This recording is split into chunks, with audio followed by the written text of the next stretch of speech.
Здравейте! Аз се казвам Мони и дълго мислих каква да е темата на днешното видео. Първоначално си мислих да ви разкажа как лесно и бързо да спечелите първия милион и да заживеете в къща на плажа с джип в гаража. Мислех си също така да ви разкажа как да свалите 10 кг за 5 дни. Мислех си и да ви разкажа и да ви дам съвети за това как в 5 лесни стъпки да спечелите вниманието на момичето, което харесвате. Но за съжаление нямам отговор на нито един от тези въпроси.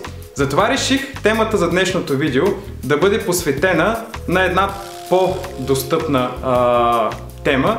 И това е начина, по който може да отгледаме и да поддържаме нашата брада. Надявам се съветите, които ще дам в това видео, да бъдат полезни както на такива мъже, които имат вече пораснала брада, също така и на такива, които тепърва мислят да си пуснат брада, а също така предполагам ще бъде полезна и на всички лъмбър сексуални жени, като се надявам те да са изключително малко. В случай, че сте решили тепърва да си пускате брада, трябва да ви подготвя, че трябва да сте много търпеливи първоначално, тъй като в самото начало брадата е много късичка, т.е. косъмът е много къс, тя тепърва израства и всичко това може да доведе до по-чести сърбежи. Но в момента, в който брадата вече ви е пораснала, всякакви такива проблеми изчезват много бързо. Затова ще ви покажа в момента, в който вече вие имате пораснала брада, как трябва да я поддържате и оформяте. След като сте преживели момента, в който брадата вече ви е пораснала, както казах, ще трябва да пристъпите към нейното поддържане и оформяне.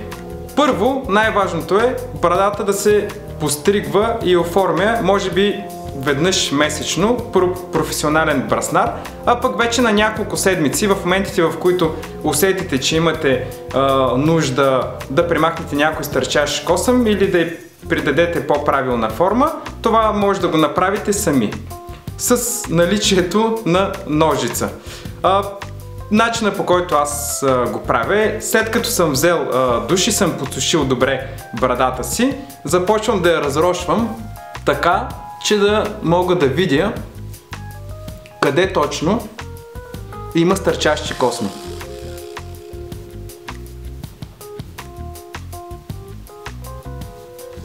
След като го направя това, вече почвам с ножицата да оформям стърчащите косми.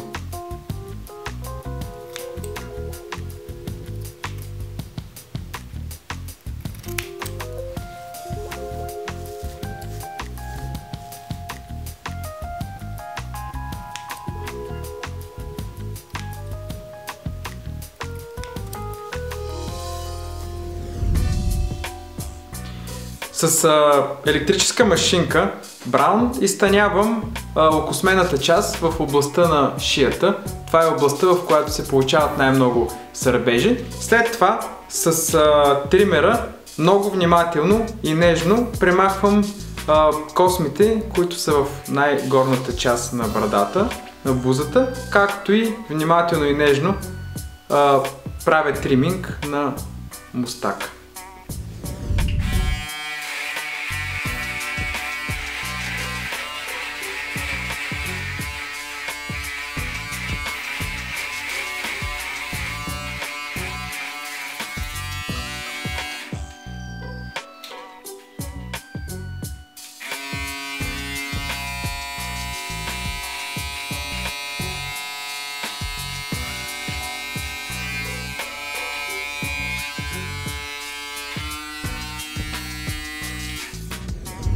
След като приключиме с оформянето и постригването на брадата, ние имаме необходимост от ежедневни грижи. Много е важно да запомните, че брадата трябва да се поддържа по подобен начин на поддръжката на косата и прическата. Тоест, ежедневно тя трябва да се измива и да се подхранва.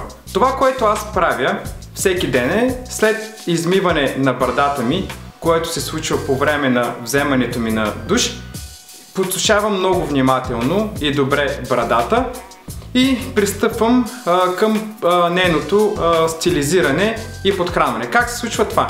За целта най-добре е да използвате масло за брада. Това, което аз ползвам, си закупувам от Брада Брат и от техния сайт bradabrat.com. Маслата за брада, които те произвеждат, са изцяло натурални, в тях няма никакви консерванти и отцветители.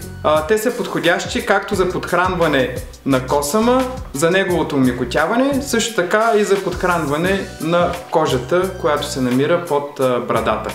Как обаче трябва да ползваме това масло за брада?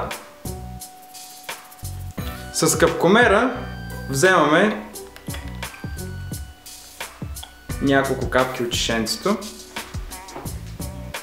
след което поставяме на пръстите на едната ръка, в моя случай до 6 капки, т.е. зависи колко голяма е вашата брада, след което втриваме много внимателно маслото в двете ръце и започваме да го нанасяме върху брадата, като се стараеме маслото да проникне и в кожата под самата брада, защото, както казах, то е подходящо както за стилизиране на самата брада, така и за подхранване на кожата под нея. Маслата миришат страшно приятно и след тяхното ползване брадата придобива един много приятен блясък.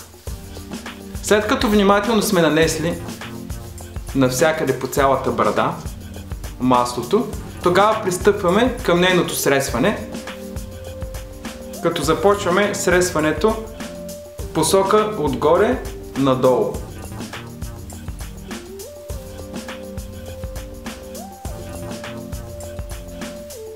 Самото сресване е много важно да го направим внимателно, тъй като по този начин маслото за брада равномерно се разпределя из всяка част на брадата, а също така много по-лесно попива и по кожата.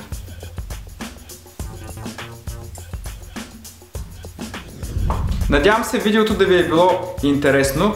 Благодаря ви, че стигнахте до тук и ако някои от вас все още се колебаят дали да си пуснат брада или не, то от личен опит ще ви споделя, че щом майка ми го преживя, а баба ми каза, че приличам на Христо Ботев, значи няма от този момент нататък какво да ви тревожи.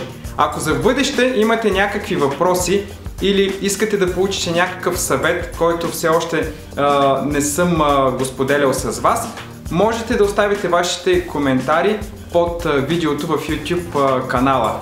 Ако все още не сте се абонирали за нашия канал, то спокойно може да го направите, като натиснете бутона Subscribe. А за ежедневна инспирация, ако седмичните видеа са ви недостатъчни, може да следвате нашите профили във Facebook и Instagram. Благодаря ви!